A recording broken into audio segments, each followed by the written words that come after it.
आप देख रहे हैं इंडिया टाउन न्यूज, भारत की बात। छत्तीसगढ़ में गूंज रहा है एक ही मुद्दा, धान धान धान। अब पता नहीं इस धान की समस्या का कब होगा समाधान। छत्तीसगढ़ को धान का कटोरा कहा जाता है क्योंकि यहाँ की अर्थव्यवस्था का एक महत्वपूर्ण हिस्सा कृषि और विशेष रूप से धान उत्पादन पर निर्भर करता है। लेकिन इस बार धान की खरीदी को लेकर किसानों में गहरी निराशा और गुस्सा था क्योंकि राज्य में धान की सही मूल्य पर खरीदी नहीं हो पा रही है।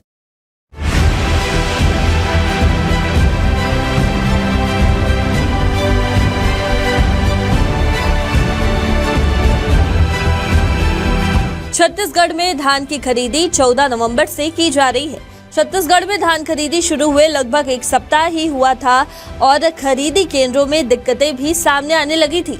बहुत से खरीदी केंद्रों में किसानों को ऑफलाइन टोकन नहीं मिल रहा था, तो कुछ सोसाइटियां शुरुआती चरण से ही बारदानों की कमी से जूझने लगी थी।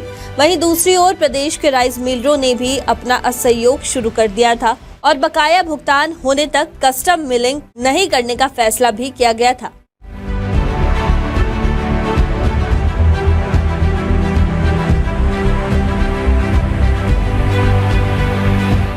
वहीं छत्तीसगढ़ में धान की खरीदी को लेकर लगातार सियासत गर्म नजर आ रही है। आए दिन भाजपा और कांग्रेस के बीच तीखी बयानबाजी देखने को मिल रही है। बीजेपी सरकार का दावा है कि छत्तीसगढ़ में पीएम मोदी की गारंटी के तहत धान खरीदी की जा रही है। बीजेपी सरकार का ये कहना है कि राज्य में 21 क्विंटल प्रति एकड़ धान खरीदी की जा रही है। कांग्रेस लगातार सरकार पर आरोप लगा रही है कि भाजपा सरकार धान खरीदी नहीं करना चाहती। कांग्रेस का आरोप है कि कई क्षेत्रों में किसानों से 21 क्विंटल प्रति एकड़ के हिसाब से खरीदी नहीं हो रही है। सरकार के दावे के विपरीत कई जिलों में इस तरह का भ्रम फैलाया जा रहा है कि सरकार प्रति एकड़ 21 क्विंटल की दर पर धान नहीं खरीद रही। वहीं प्रदेश के मुख्यमंत्री विष्णुदेव साय ने इस तरह के भ्रम फैलाने वालों के खिलाफ सख्त कार्रवाई करने के निर्देश भी दिए हैं, जिसके बाद प्रदेश में सियासत शुरू हो गई। इसे लेकर अब सरकार सख्त हो गई है। वहीं पूर्व मंत्री अजय चंद्राकर ने इस मामले में कांग्रेस पर आरोप लगाते हुए कहा है कि एक षड्यंत्र के तहत कांग्रेस ने प्रदेश में धान खरीदी की थी। हमारी सरकार में अगर किसी तरह की व्यवहारिक दिक्कतें आएगी तो उसे दूर कर दिया जाएगा। कांग्रेस सरकार में प्रति एकड़ 20 क्विंटल की दर से धान खरीदी का प्रावधान था। बीजेपी ने प्रति एकड़ 21 क्विंटल और प्रति क्विंटल 3100 रुपए में धान खरीदी का वायदा किया है। मामले में प्रदेश अध्यक्ष दीपक बैज ने कहा कि धान खरीदी में सरकार किसानों के साथ भेदभाव कर रही है। इस मुद्दे पर हम सरकार से लगातार लड़ते रहेंगे।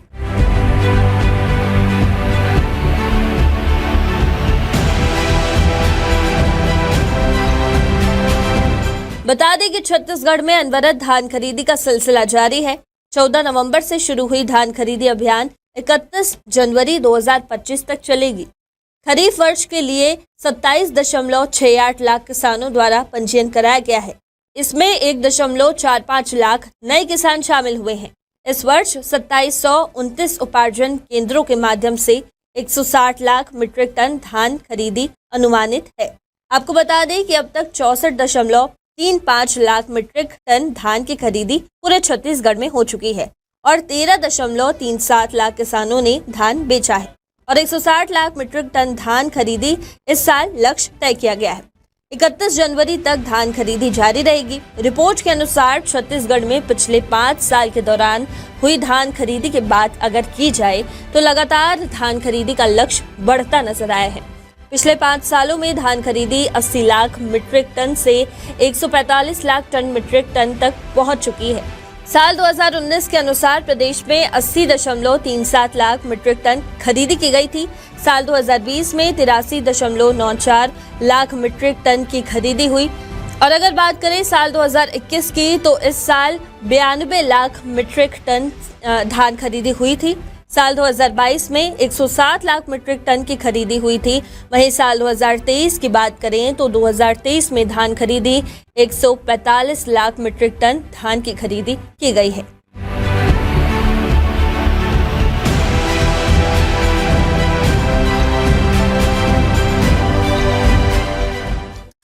वहीं अगर राजनांदगांव जिले की बात करें तो यहाँ 96 धान खरीदी केंद्रों के माध्यम से 14 नवंबर से किसानों का धान खरीदा जा रहा है। लगभग 1,32,000 से अधिक किसान इस बार जिले में अपनी उपज बेचने तैयार है।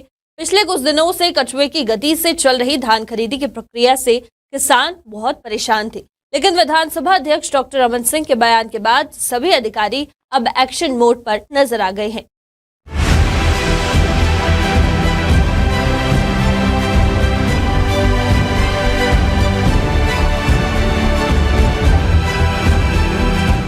कोई भी प्रकार की गड़बड़ी होता है उस पर एफआईआर भी करे और कार्रवाई भी करे। विधानसभा में धान की बात आ रही है, इसका समाधान कब निकलेगा? धान का क्या धान तो उठाव हो रहा है, वो तो धान का उठाव हो रहा है, धान खरीदी चल रही है। 50 लाख मेट्रिक टन खरीदा जा चुका है। ट्रांसपोर्टिंग में थोड़ा आगे पीछे कर रहे थे, लाइन में आ गए। वहीं धान उपार्जन केंद्रों में शिकायत और निवारण के लिए हेल्पलाइन नंबर भी चस्पा कर दिए गए हैं। राज्य के सीमावर्ती क्षेत्र में विशेष निगरानी की व्यवस्था की गई है और एक चेक पोस्ट की स्थापना भी की गई है।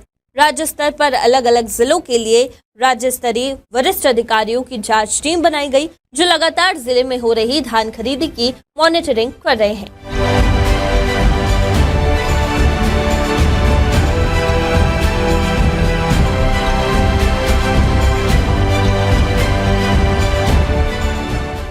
छत्तीसगढ़ में धान खरीदी हमेशा से ही एक राजनीतिक मुद्दा बन चुका है, जहां सत्तारूढ़ भाजपा सरकार का दावा है कि धान खरीदी प्रक्रिया सुचारू रूप से चल रही है। वहीं विपक्ष लगातार आरोप लगा रहे हैं कि भाजपा सरकार धान खरीदी नहीं करना चाहती।